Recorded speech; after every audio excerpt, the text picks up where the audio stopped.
माननीय उपसभापति जी, मैं आभारी हूं आपका कि आपने इस महत्वपूर्ण चर्चा में भाग लेने के लिए मुझे अवसर दिया। मेरे वरिष्ठ सहयोगी श्री रामविलास पासवान जी इस पूरी चर्चा का उत्तर देंगे, लेकिन कई विषय ऐसे हैं जो इस चर्चा के दौरान उठे हैं और उठेंगे, जिनका संबंध देश की व्यापक अर्थव्यवस्था के साथ है, और मैं केवल उन विषयों तक अपने आप को सीमित रखना चाहूंगा। जिक्र आया कि 14 फरवरी 2014 को देश के प्रधानमंत्री मोदी जी ने हिमाचल की खूबसूरत पहाड़ियों में एक भाषण दिया था। 2012, 13, 14 वो 2-3 जो वर्ष थे, देश में बढ़ती हुई महंगाई और कीमतों की क्या परिस्थिति थी और पिछले 2 वर्षों में क्या परिस्थिति है। यह विषय आंकड़ों का है, यह नारों का नहीं है। और इसलिए यूपीए की सरकार जब सत्ता में थी, और अगर मैं आंकड़े दिखलाऊं वो किसी भी तरह के आंकड़े ले लिए जाए, होलसेल प्राइस इंडेक्स के ले लिए जाएं, कंज्यूमर प्राइस इंडेक्स के ले लिए जाएं, फूड इन्फ्लेशन के ले लिए जाएं, तो यूपीए शासनकाल की क्या परिस्थिति थी जब फरवरी 2014 में जिसका जिक्र किया गया मोदी जी के भाषण का, वो भाषण दिया गया था।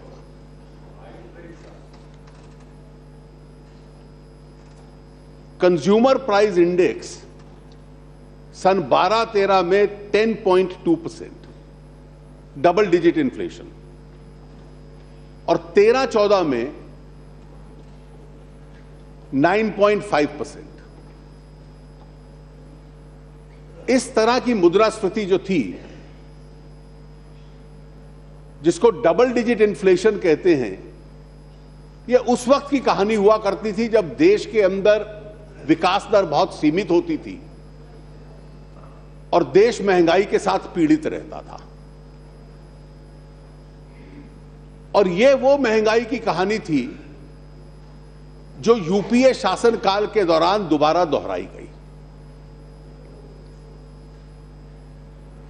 एनडीए की सरकार आई और कोई कंज्यूमर प्राइस इंडेक्स भी बहुत अंतर नहीं था। कंज्यूमर, मैंने बतलाया, फूड प्राइस इन्फ्लेशन आखिरी 2 वर्ष जो यूपीए के थे 12.2%, 11.3%। पिछले कुछ वर्षों में महंगाई की सबसे गंभीर परिस्थिति अगर कोई थी तो यूपीए अपने शासनकाल में जब सत्ता से बाहर गई तो महंगाई को उस परिस्थिति में छोड़कर गई थी।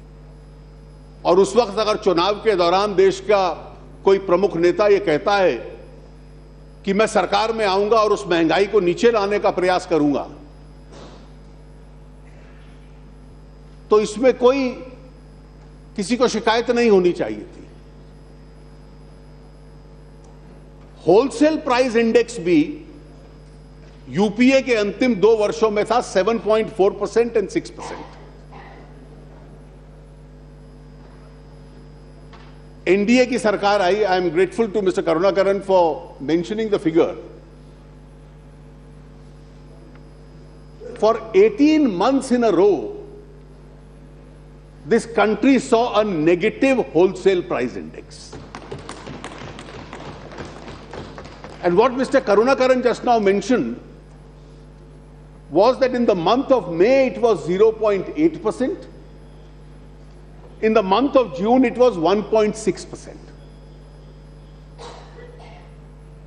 So what comparison are we talking about? You are talking about a government which left behind a double-digit inflation, and today you have a situation where step-by-steps have been taken in each sector in order to try and see that inflation could be contained. Any form of bluster Mr. Deputy Chairman, is not a substitute for statistics. These are hard facts, these are published facts, these are in public domain. ये सच्चाई है कि आज जुलाई का महीना है, आप सब्जी का उदाहरण दे दें, मॉनसून बरसात के महीने में जब बरसात आने से पूर्व एक सीजनल राइज होता है। मैं केवल उन्हीं वस्तुओं का जिक्र करूंगा जिसका कि आज जिक्र किया गया। यह महीना सीजनल राइज का है, जब फसल आती है तो दाम गिरता है। अब आपने जिक्र किया गया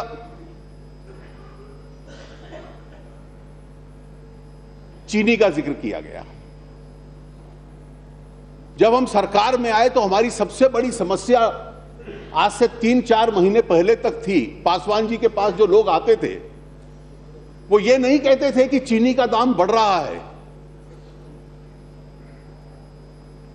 किसान की जो लागत होती है वो जब तक 28-30 रुपए का दाम उसको न मिले तब तक वो अपना खर्चा पूरा नहीं कर सकता चीनी में। और चीनी का दाम महीनों तक 22-23 रुपए पर आ गया था। हमारी चिंता दूसरी थी कि चीनी का दाम उस दर पर आ गया कि किसान को उसकी रकम वापस नहीं मिल सकती थी, और रकम वापस न मिल पाना कि चीनी की मिलें बंद होने लग पड़ी। किसान की जो पैसा वापस करना था मिलों को गन्ने का, वो गन्ने को दे नहीं पा रहे थे। पासवान जी का विभाग एक के बाद एक योजनाएं ला रहा था कि किसी प्रकार से किसान तक उसका पैसा पहुंच पाए।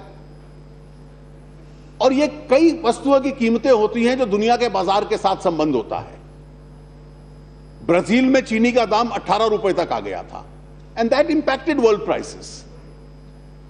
हम लोगों ने कदम उठाए और लगभग अधिकतर कोई 27,000 करोड़ के करीब किसानों का देना था, वो 1,500 करोड़ के करीब आ गया जो मिलों ने देना था इनकी योजनाओं के माध्यम से। और बीच में जब दाम बढ़ने लगे तो महीना पहले देखा गया कि धीरे धीरे बढ़ते हुए 30-32 रुपए तक रहते तो शायद किसान को उसका दर भी मिल जाता और चीनी एक नियमित मात्रा में लोगों को उपलब्ध भी हो जाती। दाम 40 रुपए से ऊपर जाने लगा। तब इनके विभाग को लगा कि अब उपभोक्ता को नुकसान होगा, तो एक्सपोर्ट के ऊपर प्रतिबंध लगाया और उसका असर यह हुआ कि आज फिर शायद 33-34 रुपए के आसपास आया है। और प्रयास यह है कहीं 1-2 रुपए और कम हो जाए ताकि चीनी का दाम किसान को भी दर ठीक मिल जाए और उपभोक्ता को भी सही दाम पर मिल जाए। आपने जिक्र किया,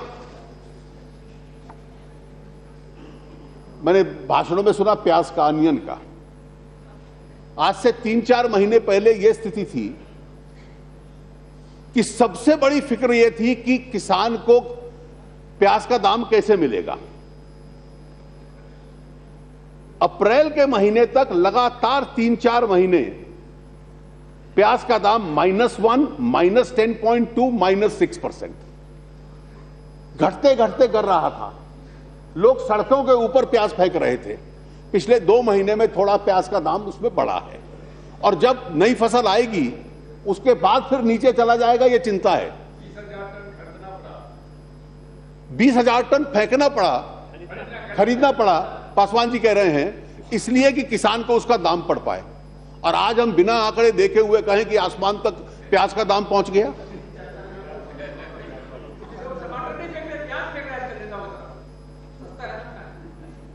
अच्छा, मैं टमाटर का भी आपको बतला दूं। आपने जिक्र किया, मार्च के महीने तक सलीम साहब लगातार 3 महीने टमाटर माइनस की रेंज में जा रहा था। अब प्री मॉनसून सीजन में बढ़ने लगा, मॉनसून की फसल आएगी फिर आप देखना। और मैं इसका जिक्र इसलिए कर रहा हूं कि हमारी सरकार का जो पूरा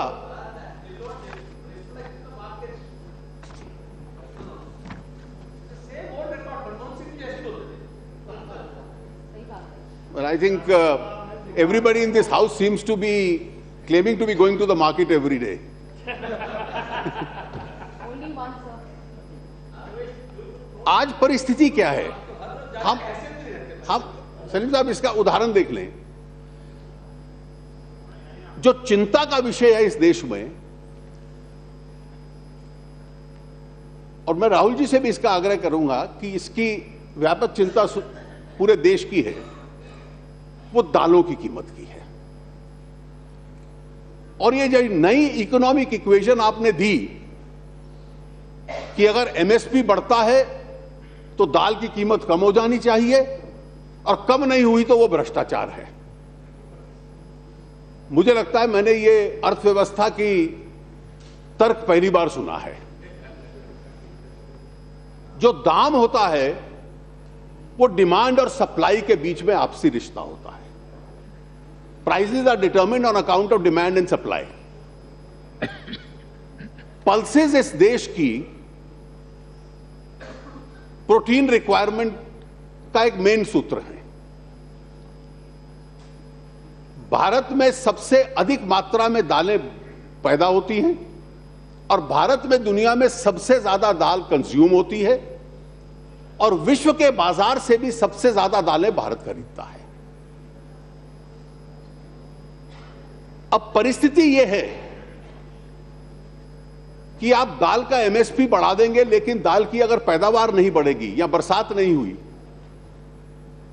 और 2 साल एक बोझ रहा हमारी अर्थव्यवस्था के कि बरसात खराब थी, 12% 14% कम थी। And this year the rain gods are hopefully as kind to us as they were during the UPA government. इस देश में 23 मिलियन टन की आज की तारीख में दाल की रिक्वायरमेंट है, 23 million ton, and this is the problem of the pulses economy. जो पैदावार हुई दाल की वो लगभग 17 मिलियन टन के करीब है। जो ये 6 मिलियन टन मिसमैच है वो दुनिया के बाजार से खरीदना पड़ता है। वो हम म्यांमार से खरीदते हैं, मोजाम्बिक से खरीदते हैं, तंजानिया से अब लेने की कोशिश कर रहे हैं। अभी लॉन्ग टर्म एमओयू मोजाम्बिक के साथ हुआ है। और पिछले 2 वर्षों में दुनिया के बाजार में भी दाल की उपलब्धि बहुत कम थी, और उस स्थिति को और गंभीर बनाया गया कि जो व्यापारी कई ऐसे थे जो दाल दुनिया से इंपोर्ट करते थे देश में, उन्होंने इसकी होर्डिंग शुरू कर दी। सरकार को कड़ी कार्रवाई करनी पड़ी, जिस कार्रवाई के बाद कई लोगों पर छापे मारे, दाल रिकवर हुई, और उसके बाद थोड़ी सी दाम कम आने लगा। पिछले 2 वर्षों में हमने दाल की पैदावार बढ़ाने के लिए नीति का परिवर्तन किया कि अगर यह मिसमैच रहेगा कि इस देश में दाल की पैदावार 6 मिलियन टन कम रहेगी आवश्यकता से, और दुनिया के बाजार में भी उपलब्ध नहीं होगी, तो दाल का कीमत बढ़ेगा। Prices is a demand supply issue, और इसलिए दाम उसका किसान को जो उपलब्ध कराना है बढ़ाया गया, बोनस की बात की गई। और इस साल जो अभी तक संकेत आ रहे हैं कि पहली बार जितना एकरेज दाल का हुआ है, शायद इस बार को फसल 20 मिलियन टन से ज्यादा हो जाए, और उसके संकेत अभी आ रहे हैं। पिछले 3 महीने में जितने भी इन्फ्लेशन के प्रोडक्ट वाइज डेटा आया है, हर महीने दाल के ऊपर, कीमत के ऊपर जो परिवर्तन आ रहा है कि नीचे की तरफ उसका direction, the curve is moving downwards. और जब यह पैदावार बाजार के अंदर आने वाली है तो इसका प्रत्यक्ष रूप से असर पड़ेगा। केवल यह कहना कि भाई आप तारीख बतला दीजिए, आपको नीति ऐसी बतलानी पड़ेगी कि जिस नीति के तहत किसान को प्रोत्साहित किया जाए दाल उगाने के लिए। उसके साथ साथ पासवान जी के विभाग ने यह निर्णय किया कि हम बफर स्टॉक को 20 मिलियन टन तक ले जाएंगे, 20 लाख टन तक ले जाएंगे। और 20 लाख टन के साथ साथ दुनिया में हमने लॉन्ग टर्म अरेंजमेंट्स अब मोजाम्बिक वगैरह के साथ किए हैं। और इसलिए ये दाल की जो समस्या है, 2 ऐसी चीजें हैं जो इस देश के अंदर कम पैदावार होती हैं, एक पल्सेस और एक एडिबल ऑयल्स। और इसलिए क्योंकि सेल्फ सफिशिएंसी नहीं है, तो हमें अपने किसान को भी प्रोत्साहित करना है उस सेल्फ सफिशिएंसी की तरफ बढ़ना और उसमें डिमांड सप्लाई का मिसमैच समाप्त करना। ये वाले कदम अगर पिछले 10 साल में ले लिए गए होते तो शायद ये परिस्थिति ना आती।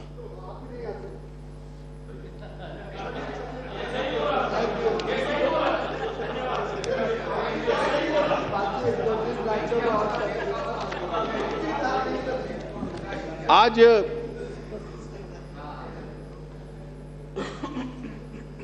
कई जिक्र आए।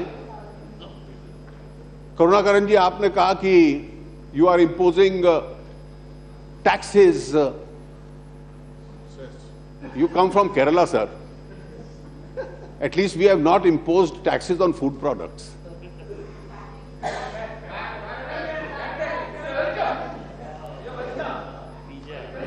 Therefore, there are state governments which have been imposing taxes on samosas also.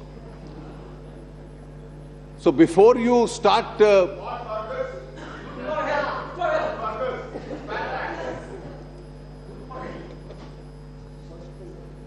what is the position, sir?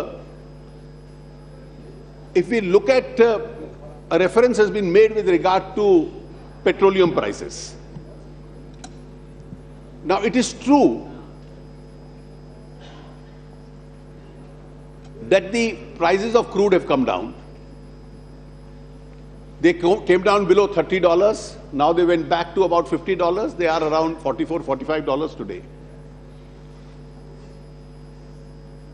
How has India used, and this is being globally commented upon, how has India used this reduction in the crude prices? ये जो back of the envelope calculation होता है ना, ये अच्छी अर्थव्यवस्था की नीति बनेगा ये आवश्यक नहीं है। आज आप अर्थव्यवस्था की दृष्टि से वास्तविकता देखें तो किस परिस्थिति में हम थे कि पूरे विश्व ने हमारी अर्थव्यवस्था के संबंध में कहना शुरू कर दिया कि आपकी अर्थव्यवस्था और आपकी नीति बनाने की जो क्षमता है उसको लकवा मार चुका है, पॉलिसी पैरालिसिस। दुनिया के सबसे प्रतिष्ठित लोग, पत्रिकाएं ये कह रहे थे कि ब्रिक्स देशों में जो आई है, आई फॉर इंडिया, वो ब्रिक्स में से बाहर हो जाएगा।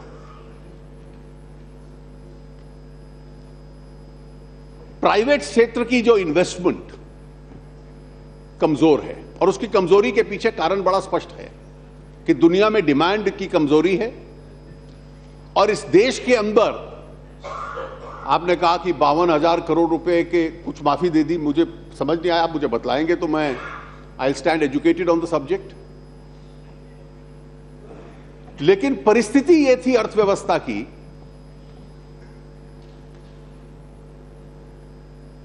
कि बैंकिंग सिस्टम के सामने जिस प्रकार से बैंकिंग सिस्टम में कंडक्ट हुआ, कुछ भी कारण रहे होंगे, मैं उस विवाद में नहीं जाता, कि उसकी क्षमता इस देश की ग्रोथ को समर्थन करने का, to support growth, the ability of banks itself had gone down.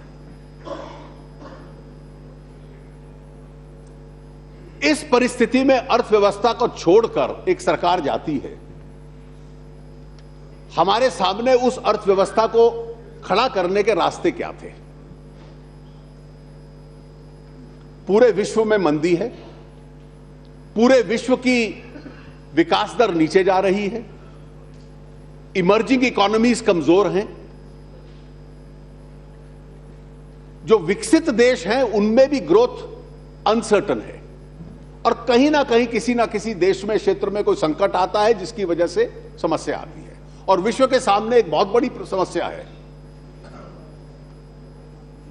कि रिसोर्सेज के जो दाम हैं, कमोडिटीज के जो दाम हैं, वो बीच में बहुत कम हो गए, उससे मंदी और बढ़ गई। और भारत में बैंकों की क्षमता उस ग्रोथ को सपोर्ट करने की नहीं थी, अर्थव्यवस्था की विश्वसनीयता नहीं थी, ब्याज दरें ऊपर थी, मुद्रास्फीति मैंने दिखलाया 10% और 11% पे थी। और इस परिस्थिति में अगर अर्थव्यवस्था को पुनः स्थापित करना था तो इस देश के लिए यह अनिवार्य था कि जहां जहां से साधन उपलब्ध हो सकते हैं उन साधनों को लाया जाए। हम लोगों ने जो तेल की दाम में गिरावट आई उसको 3 प्रकार से प्रयोग किया।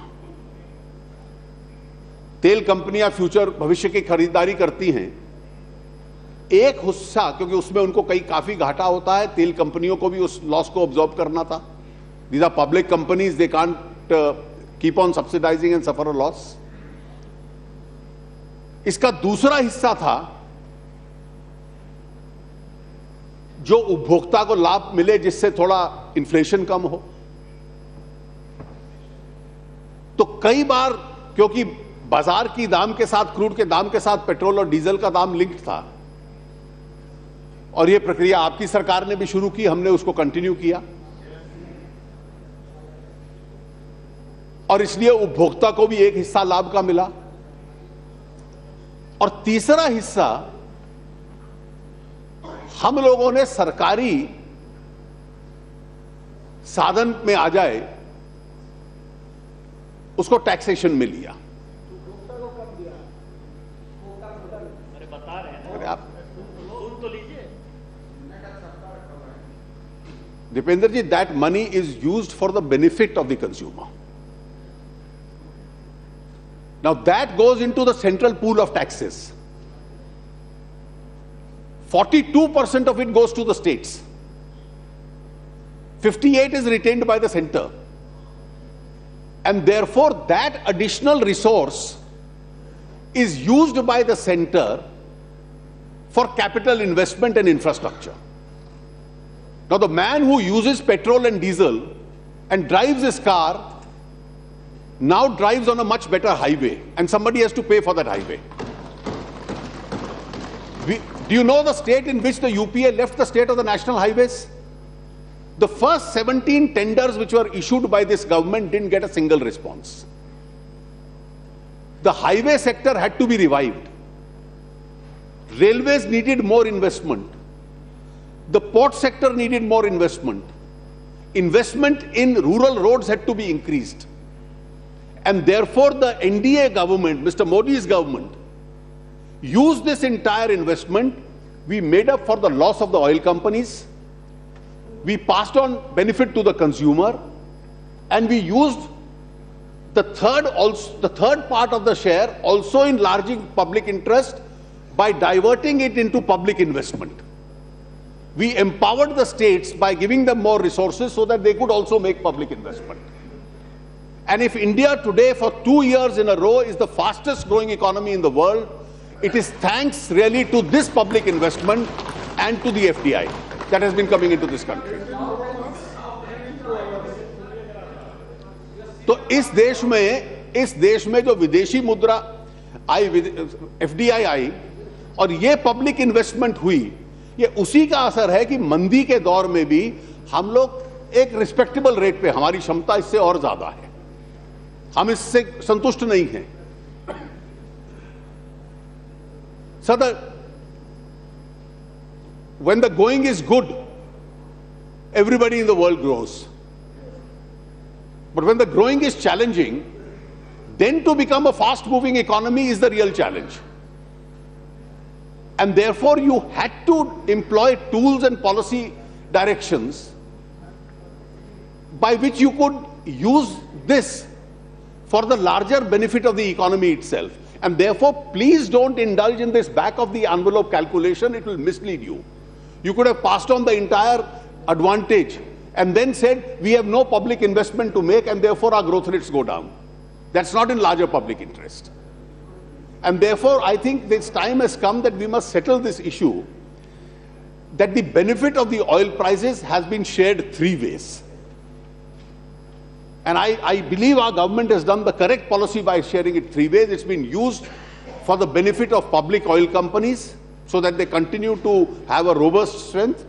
It's been used for the benefit of the consumer by giving him the benefit. It's been used for creating infrastructure and for the larger interest of the society. And that also has helped us. अब आपने कहा कि हमने ऋण माफ कर दिया किसानों का, इस साल ग्रामीण सड़कों पे 3 गुना ज्यादा खर्च होगा। ऋण तो एक बार माफ होता है, लेकिन ग्रामीण इंफ्रास्ट्रक्चर जब खड़ा होता है, rural roads, rural sanitation, interest subvention, एक लैंडमार्क क्रॉप इंश्योरेंस स्कीम, अब 10 तरह के डिवाइस, रूरल सैनिटेशन, इरिगेशन जो प्रधानमंत्री कृषि सिंचाई योजना है। अब इन तमाम कदमों से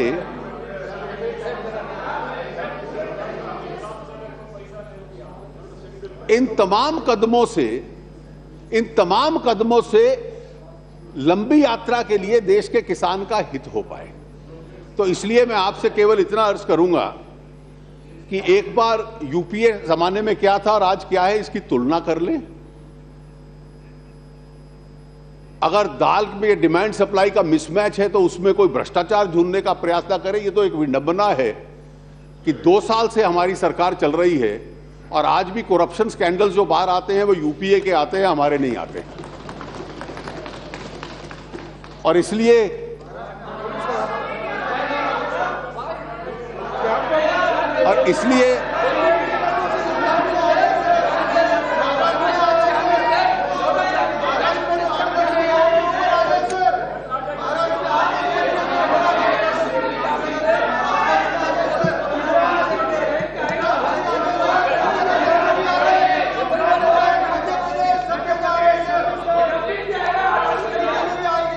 सर,